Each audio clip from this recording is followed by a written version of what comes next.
Hello everyone, today we need to talk about Park Shin-hye's current project selection as a pattern, not as isolated titles, because the sequence of Dr. Slump, The Judge from Hell, and Undercover Miss Hong reveals a deliberate move away from being defined by one genre.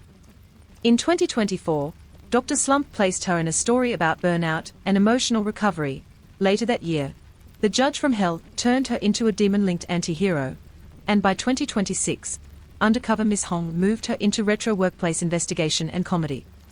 This sequence is important because Park Shin-hye's older public image was easy to summarize: romantic sincerity, emotional vulnerability, Hallyu familiarity, and accessible heroine energy. Her newer choices are harder to reduce. One role asks her to collapse quietly under professional pressure, another asks her to punish criminals with supernatural menace, and another asks her to hide inside a false identity while investigating corporate wrongdoing.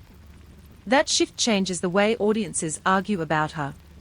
In earlier years, fan debates often centered on chemistry, crying scenes, and whether her characters were too passive or too familiar. Now the conversation has more range. Viewers can debate whether she works best in healing drama, fantasy revenge, workplace comedy, or crime-driven narratives.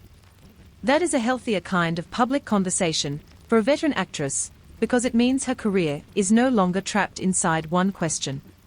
The second pregnancy announcement in April 2026 adds another layer to this pattern, because it arrives at the exact moment when her career had become more varied.